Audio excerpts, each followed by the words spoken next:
بسم اللہ الرحمن الرحیم۔ پچھلے لیکچر میں ہم نے پڑھا کہ تیمم کے احکامات کے بارے میں، غسل اور وضو کے احکامات کے متعلق، اور اس کے علاوہ اہل کتاب کی عورتوں سے نکاح کے متعلق ہم نے پڑھا، اور اس کے علاوہ اہل کتاب کے ذبیحہ کے متعلق پڑھا کہ ان کا ذبیحہ جو ہے وہ مسلمانوں کے لیے حلال ہے، یعنی اہل کتاب کا کھانا مسلمانوں کے لیے حلال ہے، بشرطے کہ اس میں کوئی کسی بھی قسم کی حسی یا معنوی ناپاکی نہ پائی جاتی ہو، اور ذبیحہ بھی تبھی حلال ہوگا جب وہ اسلامی طریقوں سے اس کو ذبح کیا جائے گا۔ تو آج ہم سورۃ المائدہ آیت نمبر 12 سے اپنے لیکچر کا آغاز کریں گے۔ ربی اشرح لی صدری ویسر لی امری واحلل عقدۃ من لسانی یفقہوا قولی واجعل لی وزیرا من اہلی۔ اعوذ باللہ من الشیطان الرجیم، بسم اللہ الرحمن الرحیم۔ وَلَقَدْ أَخَذَ اللَّهُ مِيثَاقَ بَنِي إِسْرَائِيلَ وَبَعَثْنَا مِنْهُمُ 12 نَقِيبًا وَقَالَ اللَّهُ إِنِّي مَعَكُمْ۔ اللہ نے بنی اسرائیل سے پختہ عہد لیا اور ان میں 12 نقیب مقرر کیے تھے، اور ان سے کہا تھا کہ میں تمہارے ساتھ ہوں اگر تم نے نماز قائم رکھی اور زکوٰۃ دی اور میرے رسولوں کو مانا اور ان کی مدد کی۔ تو نقیب کے معنی یہاں پہ نگرانی اور تفتیش کرنے والے کے ہیں۔ بنی اسرائیل کے 12 قبیلے تھے، اور اللہ تعالیٰ نے ان میں سے ہر قبیلے پر ایک ایک نقیب خود اسی قبیلے سے مقرر کرنے کا حکم دیا تھا، تاکہ وہ ان کے حالات پر نظر رکھے اور انہیں بے دینی اور بد اخلاقی سے بچانے کی کوشش کرتا رہے۔ اور اس چیز کا تذکرہ بائبل کی کتاب گنتی میں 12 سرداروں کا ذکر موجود ہے، مگر ان کی وہ حیثیت جو یہاں لفظ نقیب سے قرآن میں بیان کی گئی ہے، بائبل کے بیان سے ظاہر نہیں ہوتی۔ بائبل انہیں صرف رئیسوں اور سرداروں کی حیثیت سے پیش کرتی ہے، اور قرآن ان کی حیثیت اخلاقی اور دینی نگران کی حیثیت سے بیان فرما رہا ہے۔ اور اس کے علاوہ بھی اللہ تعالیٰ نے کہا کہ ان کے میں نے 12 نقیب مقرر کیے اور ان سے کہا تھا کہ میں تمہارے ساتھ ہوں، لیکن شرط کیا ہے؟ اگر تم نے نماز قائم رکھی اور زکوٰۃ دی اور میرے رسولوں کو مانا اور ان کی مدد کی، یعنی جو رسول بھی میری طرف سے آئیں ان کی دعوت پر اگر تم لبیک کہتے رہے اور ان کی مدد کرتے رہے تو میری مدد بھی تمہارے شامل حال رہے گی، اور اپنے خدا کو اچھا قرض دیتے رہے تو یقین رکھو کہ میں تمہاری برائیاں تم سے زائل کر دوں گا۔ یعنی کہ بنی اسرائیل کو بھی اسی طرح نماز کا حکم تھا، زکوٰۃ کا حکم تھا، اور اس کے علاوہ انفاق فی سبیل اللہ کا اللہ تعالیٰ انہیں حکم دے رہا ہے کہ اللہ کی راہ میں اپنا مال خرچ کرتے رہو، کیونکہ اللہ تعالیٰ اس ایک ایک پائی کو جو انسان اللہ کی راہ میں خرچ کرے کئی گنا زیادہ انعام کے ساتھ واپس کرنے کا وعدہ فرماتا ہے، اور یہی وعدہ بنی اسرائیل کے ساتھ بھی تھا اور یہی وعدہ امت مسلمہ کے ساتھ بھی ہے۔ اسی لیے قرآن میں جگہ جگہ راہ خدا میں خرچ کرنے کو قرض سے تعبیر کیا گیا ہے، بشرطے کہ وہ اچھا قرض ہو، یعنی جائز ذرائع سے کمایا ہوا ہو اور خرچ بھی جائز جگہ پر کیا جائے، اللہ کے قانون کے مطابق خرچ کیا جائے، اور خلوص نیت کے ساتھ صرف اللہ کی رضا کے لیے، کسی ریا کسی ذاتی مفاد کے سے بالا تر ہو کر مال کو خرچ کیا جائے۔ تو پھر اللہ تعالیٰ فرماتا ہے کہ اگر تم یہ سب کام کرو گے تو یقین رکھو میں تمہاری برائیاں تم سے زائل کر دوں گا۔ تو کسی کی برائیاں زائل کر دینے کے 2 مطلب ہیں، ایک یہ کہ راہ راست کو اختیار کرنے اور اللہ کی ہدایت کے مطابق فکر و عمل کے صحیح طریقے پر چلنے کا لازمی نتیجہ یہ ہوگا کہ انسان کا نفس بہت سی برائیوں سے اور اس کا طرز زندگی بہت سی خرابیوں سے پاک ہوتا چلا جائے گا۔ دوسرا یہ کہ اس اصلاح کے باوجود اگر کوئی شخص بحیثیت مجموعی کمال کے درجے کو نہ پہنچ سکے، کیونکہ ہر انسان کی اپنی ایک کیپیسٹی ہوتی ہے، کچھ لوگ جو ہیں وہ بہت کوشش کے باوجود کچھ مزاج کی کمی بیشی کی وجہ سے، کچھ حالات کی کمی بیشی کی وجہ سے، ارد گرد کے ماحول کے کوآپریٹیو نہ ہونے کی وجہ سے بعض اوقات انسان اگر مجموعی کمال کے مرتبے کو نہ بھی پہنچ سکے اور کچھ نہ کچھ برائیاں اس کے اندر اگر رہ جائیں تو اللہ تعالیٰ اپنے فضل سے ان پر مواخذہ نہ فرمائے گا اور ان کے حساب کو ساکت کر دے گا، کیونکہ جس نے اساسی ہدایت اور بنیادی اصلاح قبول کر لی ہو اس کی جزوی اور ضمنی برائیوں کا حساب لینے میں اللہ تعالیٰ سخت گیر نہیں ہے۔ اور اللہ تعالیٰ سے ہم دعا کرتے ہیں کہ اللہ تعالیٰ ہمارے ساتھ بھی ایسا ہی معاملہ کرے اور ہمارے ساتھ اللہ تعالیٰ آسان حساب کا معاملہ کرے۔ اللہم حاسبنا حسابا یسیرا، آمین۔ تو اللہ تعالیٰ فرماتا ہے کہ اگر تم یہ سب کام کرو گے تو میں تمہاری برائیاں تم سے زائل کر دوں گا اور تم کو ایسے باغوں میں داخل کروں گا جن کے نیچے نہریں بہتی ہوں گی، مگر اس کے بعد جس نے تم میں سے کفر کی روش اختیار کی تو در حقیقت اس نے سواء السبیل گم کر دی۔ اور یہ سواء السبیل جو ہے یہ دراصل وہی ہے جس کی انسان قرآن کے آغاز میں اللہ سے دعا مانگتا ہے کہ اہدنا الصراط المستقیم، یہ صراط مستقیم ہی جو ہے وہ سواء السبیل ہے۔ تو اس لفظ کی اگر ڈیپتھ میں ہم اس کے مفہوم کو جاننے کی کوشش کریں نا تو سب سے پہلے یہ بات ایک ذہن میں رکھ لیں کہ انسان جو ہے نا اپنی ذات میں ایک عالم اصغر ہے، یعنی انسان کے اندر ایک چھوٹی سی دنیا جو ہے نا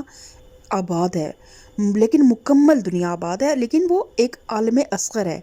جس کے اندر بے شمار مختلف قوتیں اور قابلیتیں ہیں، خواہشیں ہیں، جذبات ہیں، رجحانات ہیں، نفس اور جسم کے مختلف مطالبے ہیں، روح اور طبیعت کے مختلف تقاضے ہیں۔ پھر ان افراد کے ملنے سے جو اجتماعی زندگی بنتی ہے وہ بھی بے حد اور بے حساب پیچیدہ تعلقات سے مرکب ہوتی ہے۔ اپنے زندگی میں آپ اپنے آپ کو دیکھیں، ایک انسان کہ کس طرح اس کی اپنے اندر ایک جنگ چل رہی ہوتی ہے اور باہر بھی حالات و واقعات کے ساتھ بھی جنگ چل رہی ہوتی ہے، اور اپنے ارد گرد جو لوگ ہوتے ہیں ان کے ساتھ بھی کوئی نہ کوئی اختلاف، کوئی نہ کوئی ان بن، کوئی نہ کوئی ایسی چیز چل رہی ہوتی ہے جو انسان کے سکون کو ہر وقت ڈسٹرب رکھتی ہے۔ تو تمدن اور تہذیب کے نشو و نما کے ساتھ ساتھ یہ پیچیدگیاں بڑھتی چلی جاتی ہیں، یعنی کہ انسان کے لیے یہ بھی حکم ہے کہ اس نے بہرحال اس دنیا میں مل جل کر ہی رہنا ہے، اور اللہ تعالیٰ نے اس چیز کو ناپسند فرمایا ہے کہ انسان دنیا سے کٹ کر راہبوں کی طرح اور ہندو جوگیوں کی طرح پہاڑوں میں بسیرے کر لے۔ اس کو انہی ہیومن بینگ کے اندر رہ کے سروائیو بھی کرنا ہے اور ایک متوازن زندگی گزارنی ہے۔ تو انسان اپنی کمزوری کی وجہ سے اس پورے عرصہ حیات پر بیک وقت جو ہے نا ایک متوازن نظر بھی نہیں ڈال سکتا اور متوازن زندگی بھی نہیں گزار سکتا، اور نہ اپنے لیے کوئی ایسا راستہ بنا سکتا ہے جس سے وہ اپنی ساری قوتوں کے ساتھ انصاف کر سکے اور اس کی تمام خواہشوں کا ٹھیک حق ادا ہو جائے، یعنی اس کے جسمانی تقاضے بھی سارے پورے ہوں اور اس کے روحانی تقاضے بھی پورے ہوں، اور جذبات اور رجحانات میں جو توازن ہے وہ برقرار رہے۔ تو اب انسان کے پاس ان تمام مسائل کا نا ایک متناسب حل انسان کو چاہیے۔ امانت ہیں یہ ساری چیزیں جو انسان کے پاس ہے، تو ان کا ایک حق ادا کرنے کے لیے انسان کو ایک ہموار اور متناسب راستہ چاہیے۔ لیکن جب انسان خود اپنا رہنما اور اپنا شارع بنتا ہے نا تو حقیقت کے مختلف پہلوؤں میں سے کوئی ایک پہلو، زندگی کی ضرورتوں میں سے کوئی ایک ضرورت اور حل طلب مسئلوں میں سے کوئی ایک مسئلہ اس کے دماغ پر اس طرح مسلط ہو جاتا ہے کہ دوسرے پہلوؤں اور ضرورتوں اور مسئلوں سے وہ بالارادہ یا بلا ارادہ ناانصافی کرنے لگتا ہے۔ اب اس کی مثال میں ایسے آپ کو دیتی ہوں کہ ایک باپ ہے، اب وہ ایک ازدواجی بندھن میں بندھا، اللہ تعالیٰ نے اس کو اولاد دی، ذمہ داری دی، بیوی کی، گھر والوں کی، تو بعض اوقات پھر انسان جو ہے ان بچوں کے یا اس بیوی کے حقوق ادا کرنے کے چکر میں وہ بعض اوقات صرف ایک اتنی زیادہ محنت اور اتنی زیادہ مشقت کرتا ہے اور اتنا کمائی کے اس کو لگتا ہے کہ ساری خوشیاں شاید صرف پیسے سے ہی میں اپنے اولاد کو یا اپنے گھر والوں کو دے سکتا ہوں، لیکن پھر وہی اولاد جب بڑی ہوتی ہے تو وہ اسی باپ سے شکوہ کرتی ہے کہ آپ نے ہمیں وقت نہیں دیا۔ اور جو ماں باپ جو ہیں وہ بچوں کو وقت دے دیتے ہیں، ان کے پاس بعض اوقات وہ چیز نہیں بچتی کہ بچوں کے لیے کوئی محفوظ مستقبل وہ نہیں فراہم کر سکتے، تو کہیں نہ کہیں جو ہے نا ان کے زندگی کا جو ہے نا توازن بگڑ جاتا ہے، اور بے اعتدالی کی کسی ایک انتہا کی طرف ان کی زندگی ٹیڑھی چڑھنے لگتی ہے۔ پھر جب یہ ٹیڑھی چال اپنی آخری حد کو پہنچتے پہنچتے انسان کے لیے ناقابل برداشت ہو جاتی ہے نا، تو پھر وہ پہلو اور ضروریات اور مسائل جن سے بے انصافی ہوئی تھی نا، بغاوت شروع کر دیتے ہیں۔ وہ چیزیں بھی، وہ مسائل بھی بغاوت شروع کر دیتے ہیں، اور وہ انسان بھی بغاوت شروع کر دیتے ہیں۔ بعض اوقات جن کو انسان اپنی عقل سے جب چیزوں کو لے کے چلتا ہے، قرآن اور سنت سے ہدایت نہیں لیتا، تو جن کو وہ نگلیکٹ کر دیتا ہے، جن رشتوں کو نگلیکٹ کر دیتا ہے، یا جو شرعی ذمہ داریاں تھیں اس پر اخلاقی اور شرعی، جن سے وہ چشم پوشی کر گیا، یا جن کو وہ اس نے بالارادہ یا بلا ارادہ ادا نہیں کیا، تو پھر وہ چیزیں جو ہیں وہ انسان کے مخالف سمت میں زور لگانا شروع کر دیتے ہیں۔ تو پھر یہ ہوتا ہے کہ انسان جو ہے نا وہ ایک بے اعتدالی کی راہ پہ چل پڑتا ہے، کبھی وہ ایک حد پہ چلا جاتا ہے، کبھی وہ دوسری حد پر چلا جاتا ہے۔ تو اس طرح انسانی زندگی کو کبھی بھی سیدھا چلنا نصیب نہیں ہوتا، بلکہ وہ ہمیشہ ہچکولے کھاتی رہتی ہے، اور تباہی کے ایک کنارے سے دوسرے کنارے کی طرف ڈھلکتی چلی جاتی ہے۔ اور تمام وہ راستے جو خود انسان اپنی زندگی کے لیے بناتا ہے، وہ سمجھ لیں کہ ٹیڑھے میڑھے خط ہیں، جو کسی بھی صحیح سمت میں نہیں جاتے، بلکہ تمام کسی غلط سمت پر جا کر ختم ہوتے ہیں، اور جب مڑتے ہیں تو کسی دوسری غلط سمت پر چلے جاتے ہیں۔ تو ان بہت سے ٹیڑھے اور غلط راستوں کے درمیان ایک ایسا راستہ جو بالکل سیدھا ہو، اور جس میں انسان کی تمام قوتوں اور خواہشوں کے ساتھ، اس کے تمام جذبات اور رجحانات کے ساتھ، اس کی روح اور جسم کے تمام مطالبوں اور تقاضوں کے ساتھ، اور اس کی زندگی کے تمام مسائل کے ساتھ پورا انصاف کیا گیا ہو، جس کے اندر کوئی ٹیڑھ، کوئی کجی، کسی پہلو کی بے جا رعایت، اور کسی پہلو کے ساتھ ظلم اور بے انصافی نہ ہو۔ انسانی زندگی کے صحیح ارتقاء اور اس کی کامیابی اور بامرادی کے لیے سخت ضروری ہے۔ انسان کی عین فطرت اس راہ کی طالب ہے، یعنی کہ جو فطرت سلیم ہے نا ہر انسان کے اندر، وہ متلاشی ہوتا ہے کہ ہر انسان جو ہے نا وہ فطرت سلیم پر پیدا ہوا ہے۔ پھر بعض اوقات اس کے ماں باپ اس کو مجوسی یا نصارہ بنا دیتے ہیں، یا اس کے حالات جو ہیں وہ اس کو چور بنا دیتے ہیں یا ڈاکو بنا دیتے ہیں، لیکن ایک جو انسان کی عین فطرت ہے نا، وہ اس سوا السبیل کی ہی طالب ہے، اور مختلف ٹیڑھے راستوں سے بار بار اس کے جو بغاوت کرنے کی اصل وجہ ہے نا، وہ یہی ہے کہ وہ اس سیدھی شاہراہ کو ڈھونڈتی ہے اس کی فطرت، مگر انسان خود اس شاہراہ کو معلوم کرنے پر قادر نہیں ہے۔ اس کی طرف سے صرف اللہ تعالیٰ ہی رہنمائی کر سکتا ہے، اور اللہ نے اپنے رسول اسی لیے بھیجے ہیں کہ اس راستے کی طرف انسان کی رہنمائی کریں۔ تو قرآن اسی راستے کو سواء السبیل اور صراط مستقیم کہتا ہے، اور یہ شاہراہ دنیا کی اس زندگی سے لے کر آخرت کی دوسری زندگی تک بے شمار ٹیڑھے راستوں کے درمیان سیدھی گزرتی چلی جاتی ہے، اور جو اس راستے پر چلا وہ یہاں راست رو اور آخرت میں کامیاب و بامراد ہے، اور جس نے اس راستے کو گم کر دیا وہ یہاں غلط بین، غلط رو اور غلط کار ہے، اور آخرت میں لا محالہ اسے دوزخ میں جانا ہے، کیونکہ زندگی کے تمام ٹیڑھے راستے دوزخ کی طرف ہی لے کے جاتے ہیں۔ تو پھر اللہ تعالیٰ فرماتا ہے کہ تم میں سے جو کوئی ان احکامات کو ملنے کے بعد، یعنی کہ نماز پڑھو، زکوٰۃ دو، اللہ کی راہ میں مال خرچ کرو تو پھر میں تمہاری مدد کروں گا، تو جب یہ سب احکامات ملنے کے بعد تم ان احکامات سے کفر کرو گے، ان احکامات کا انکار کرو گے، زبان حال سے بھی اور زبان کال سے بھی، تو پھر جس نے ایسا کیا تو اس نے سواء السبیل گم کر دی، اور وہ سیدھے راستے سے ہٹ گیا۔ فَبِمَا نَقْضِهِم مِّيثَاقَهُمْ لَعَنَّاهُمْ وَجَعَلْنَا قُلُوبَهُمْ قَاسِيَةً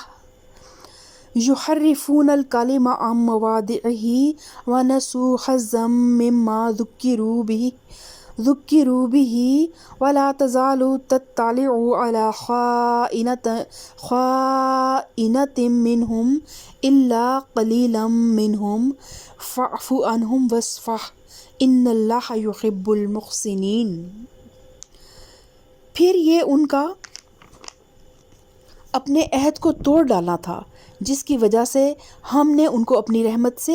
دور پھینک دیا اور ان کے دل سخت کر دیے۔ اب ان کا حال یہ ہے کہ الفاظ کا الٹ پھیر کر کے بات کو کہیں سے کہیں لے جاتے ہیں، جو تعلیم انہیں دی گئی تھی اس کا بڑا حصہ بھول چکے ہیں، اور آئے دن تمہیں ان کی کسی نہ کسی خیانت کا پتہ چلتا رہتا ہے۔ ان میں سے بہت کم لوگ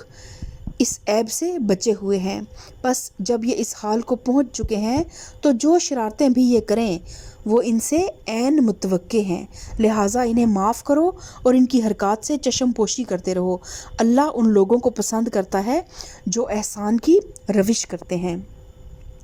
تو اللہ تعالیٰ نے ابھی اس پچھلے لیکچر میں آپ کو میں نے بتایا کہ کس طرح یہود کے گروہ نے نبی کریم صلی اللہ علیہ وسلم کو اور صحابہ اکرام کو کھانے پر بلایا، اور ان کا ارادہ کیا تھا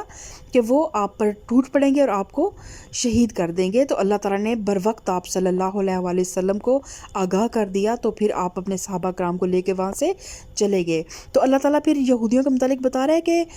ان کو یہ سارے عہد بھی ان کے ساتھ میں نے کیے، لیکن یہ بات کو سن کے، حق کو پہچان کے، تو انہوں نے روگردانی کی حق سے۔ تو پھر اللہ تعالیٰ نے ان کے عہد کو توڑنے کی وجہ سے اللہ تعالیٰ نے ان کو اپنی رحمت سے دور پھینک دیا۔ اور اللہ کی رحمت کیا ہے؟ اللہ کی ہدایت، یہ امامت کی نعمت اللہ تعالیٰ کی جو ہے وہ رحمت تھی، جس سے وہ لوگ پھر محروم ہو گئے اور پھر ان کے دل سخت ہو گئے، انہیں اپنی کوئی غلطی لگتی نہیں ہے۔ ایسا اللہ تعالیٰ نے ان کے دلوں پہ ایک خول چڑھا دیا ہے، ایسا ہارڈ شیل ہے کہ ان کے اندر کوئی چیز نوک ہی نہیں کرتی کہ دیر از سم تھنگ رانگ۔ جیسے ایک انسان ہوتا ہے نا باضمیر، اس سے غلطی ہوتی ہے تو اس کا دل اندر بار بار چوٹ لگتی ہے دل پہ آ کے، اور انسان بے چین ہو جاتا ہے۔ تو اللہ تعالیٰ نے ان کے دل جو ہے نا وہ اندر سے سخت ہو چکے ہیں، اور اب ان کا حال یہ ہے کہ الفاظ کا الٹ پھیر کر کے بات کو کہیں سے کہیں لے جاتے ہیں۔ یعنی ایک تو وہ باتوں کو ٹویسٹ کرتے ہیں، اور ایک جیسے ہم نے سورہ بقرہ میں پڑھا کہ وہ آپ صلی اللہ علیہ وآلہ وسلم کو جب بلاتے تھے تو رائنا کی جگہ رائنا کہتے تھے، اور آپ کو ڈھکے چھپے لفظوں میں آپ کی تحقیر کرتے تھے، اور آپ کو کہتے تھے کہ اے ہمارے چرواہے۔ تو اللہ تعالیٰ کہہ رہے ہیں کہ بہت کم ہیں جو ان لوگوں جو اس عیب سے بچے ہوئے ہیں۔ اصل میں ایمان ہی ایک ایسی دولت ہے جس کی وجہ سے انسان کو اللہ کا خوف ہوتا ہے، اور پھر وہ اپنے آپ میں، اپنی ذات میں ہر وقت اسے یہ احساس ہوتا ہے کہ اللہ مجھے دیکھ رہا ہے، اللہ مجھے سن رہا ہے۔ لیکن جب یہ چیز انسان کے اندر نہیں ہوتی نا، تو پھر انسان ایسی ہی حرکتیں کرتے ہیں، خواہ پھر وہ یہود ہوں اور خواہ وہ پھر موروثی مسلمان ہوں جو نام نہاد مسلمانوں کے گھر میں پیدا تو ہو جاتے ہیں، لیکن قرآن اور سنت سے اور کتاب سے جب ان کا کوئی تعلق نہیں رہتا تو پھر وہ لوگ بھی ایسے ہی ہو جاتے ہیں۔ تو اس لیے میں بار بار کہتی ہوں کہ جب بنی اسرائیل کا ذکر آئے تو سمجھے کہ ایک آئینہ آ گیا ہے، اور اس آئینے میں اپنا عکس دیکھیں کہ جو خصلت اللہ تعالیٰ نے بنی اسرائیل کی بیان کی کہیں وہ ہمارے اندر تو نہیں ہے۔ جیسے ہی دیکھیں اس کو فوراً نکال دیں۔ صبح کا بھولا اگر شام کو واپس آ جائے تو اس کو بھولا نہیں کہتے۔ اللہ تعالیٰ نے پیچھے فرمایا کہ میں ان کی خطائیں ان سے زائل کر دوں گا۔ ہم انسان ہیں، ہر وقت شیطان کے نرغے میں ہیں، کبھی بھی ہم پرفیکٹ نہیں ہو سکتے، لیکن جان بوجھ کے حق پہ اڑ جانا اور صرف اپنے ذاتی مفادات کے لیے باتوں کو ٹویسٹ کرنا اور معنی سے پھیر دینا اور سمجھ آنے کے باوجود باتوں کو غلط سمجھنا اور غلط رنگ دینا، یہ یہودیوں کی روش ہے۔ تو اس طرح کے رویوں سے اجتناب کریں۔ تو اللہ تعالیٰ فرماتا ہے کہ جو بھی شرارتیں یہ کریں وہ ان سے عین متوقع ہیں، کیونکہ رحمت سے تو ویسے ہی دور ہو چکے ہیں، اللہ نے رسی ان کی ویسے ڈھیلی چھوڑ دی ہے، تو لہٰذا انہیں معاف کرو اور ان کی حرکات سے چشم پوشی کرتے رہو۔ اللہ ان لوگوں کو پسند کرتا ہے جو احسان کی روش رکھتے ہیں۔ تو یہ اب ہمارے لیے بھی رہتی دنیا تک یہ قرآن ایک جو ہے نا راہ اور عمل بھی ہے اور ایک مشعل ہدایت بھی ہے۔ تو ہر انسان جو اپنے ارد گرد اس طرح کے رویوں سے پریشان ہو تو پھر اللہ تعالیٰ کہتا ہے کہ الجھو نہ، اپنی انرجی کو، اپنی پازیٹیوٹی کو ان لوگوں کی نیگیٹیوٹی کے ساتھ خلط ملط کر کے اپنی انرجی کو ویسٹ نہ کرو اور چشم پوشی کر لو. جس طرح اللہ تعالیٰ ہماری کتنی غلطیوں کو دیکھ کے چشم پوشی کر لیتا ہے، بار بار ہمیں نہیں پکڑ کے کہتا کہ تم نے یہ بھی غلطی کی، تم نے یہ بھی غلطی کی، تم نے یہ بھی غلطی کی. تو چشم پوشی کرو اور برائی کا جواب برائی سے نہ دو. موقع ملے تو اچھے الفاظ میں سمجھاؤ بھی ضرور، کیونکہ اللہ تعالیٰ قرآن پاک میں ہی نبی کریم صلی اللہ علیہ وسلم کو فرماتا ہے کہ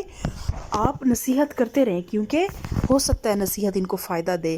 تو ایک مومن جو ہے، ایک مسلمان کا فرض ہے کہ وہ امر بالمعروف اور نہی عن المنکر کا فریضہ انجام دیتا رہے، لیکن اس انٹینشن کے ساتھ کہ کسی انسان کو اگر علم کی کمی کی وجہ سے، کم عقلی کی وجہ سے، عمر کی کمی کی وجہ سے، تجربے کی کمی کی وجہ سے اگر اس میں کوئی اس ٹائپ کی شارٹ کٹس وہ ڈھونڈتا ہے تو اچھے طریقے سے اس کو گائیڈ کریں اور اس کو ایک براڈ پکچر دکھائیں، ایک اس کا ظرف بڑا کریں، اس کو سمجھائیں. تو سمجھانے سے بھی چیزیں ٹھیک ہو جاتی ہیں. اور اللہ تعالیٰ ان لوگوں کو پسند کرتا ہے جو احسان کی روش کرتے ہیں. ایسے لوگوں سے انتقام لینے کی بجائے جب ہم ان کو سمجھاتے ہیں تو یہ بھی ان پہ احسان ہی ہے. کوئی پتہ نہیں کب کوئی بات کسی کے دل میں اتر جائے اور وہ انسان بھی ہدایت کے راستے کا مسافر ہو جائے. پھر اللہ تعالیٰ فرماتا ہے اسی طرح ہم نے ان لوگوں سے بھی پختہ عہد لیا تھا جنہوں نے کہا تھا کہ ہم نصارہ ہیں، یعنی عیسائیوں کے متعلق بات ہو رہی ہے. مگر ان کو بھی جو سبق یاد کرایا گیا تھا اس کا ایک بڑا حصہ انہوں نے فراموش کر دیا. آخر ہم نے ان کے درمیان قیامت تک کے لیے دشمنی اور آپس کے بغض و عناد کا بیج بو دیا. اور ایک وقت ضرور آئے گا جب اللہ انہیں بتائے گا کہ وہ دنیا میں کیا بناتے رہے ہیں. یا اہل الکتاب قد جاءکم رسولنا یبین لکم کثیرا مما کنتم تخفون من الکتاب یعفو عن کثیر قد جاءکم من اللہ نور و کتاب مبین. اے اہل کتاب، ہمارا رسول تمہارے پاس آ گیا ہے جو کتاب الہی کی بہت سی ان باتوں کو تمہارے سامنے کھول رہا ہے جن پر تم پردہ ڈالا کرتے تھے، اور بہت سی باتوں سے درگزر بھی کر جاتا ہے. یعنی تمہاری بعض چوریاں اور بعض خیانتیں کھول بھی دیتا ہے جن کا کھولنا دین حق کو قائم کرنے کے لیے ناگزیر ہے، اور بعض سے چشم پوشی بھی اختیار کر لیتا ہے جن کے کھولنے کی کوئی حقیقی ضرورت نہیں ہے. اور تمہارے پاس اللہ کی طرف سے روشنی آ گئی ہے اور ایک ایسی حق نما کتاب جس کے ذریعے سے اللہ تعالیٰ ان لوگوں کو جو اللہ کی رضا کے طالب ہیں سلامتی کے طریقے بتاتا ہے اور اپنے اذن سے ان کو اندھیروں سے نکال کر اجالے کی طرف لاتا ہے اور راہ راست کی طرف ان کی رہنمائی کرتا ہے. تو اللہ تعالیٰ فرما رہا ہے کہ ایک ایسا رسول بھیجا ہے ہم نے تمہارے درمیان جو تمہیں سلامتی کے طریقے بتاتا ہے. تو یہاں سلامتی سے مراد غلط بینی، غلط اندیشی اور غلط کاری سے بچنا ہے اور اس کے نتائج سے محفوظ رہنا ہے. جو شخص اللہ کی کتاب اور اس کے رسول کی زندگی سے روشنی حاصل کرتا ہے اسے فکر و عمل کے ہر چوراہے پر یہ معلوم ہو جاتا ہے کہ وہ کس طرح ان غلطیوں سے محفوظ رہے. تو ہم اللہ تعالیٰ سے دعا کرتے ہیں ربنا اتمم لنا نورنا وغفر لنا انک علی کل شیء قدیر، کہ اللہ ہم پہ اپنا نور مکمل کر دے اور ہمیں بخش دے، بے شک تو ہر چیز پر قادر ہے. تو اللہ تعالیٰ فرماتا ہے کہ یہدی بہ اللہ من اتبع رضوانہ سبل السلام ویخرجہم من الظلمات الی النور باذنہ ویہدیہم الی صراط مستقیم. اور وہ اپنے اذن سے ان کو اندھیروں سے نکال کر اجالے کی طرف لاتا ہے اور راہ راست یعنی صراط مستقیم کی طرف ان کی رہنمائی کرتا ہے. تو اللہ تعالیٰ ہم سب کی بھی صراط مستقیم کی طرف رہنمائی کرے اور اللہ تعالیٰ ہم سب کو دین محمدی کا وہ فرد بنائے کہ روز قیامت نبی کریم صلی اللہ علیہ وسلم اپنے امتیوں پر فخر کر سکیں اور نبی کریم صلی اللہ علیہ وسلم کے ان خوش نصیب امتیوں میں ہمارا شمار ہو جو حوض کوثر سے آپ صلی اللہ علیہ وسلم کے دستے مبارک سے جام کوثر لیں گے اور پئیں گے. اور وہ کون لوگ ہوں گے جو اپنی زندگیوں کو بدعت سے پاک کر کے سنت کے مطابق گزاریں گے.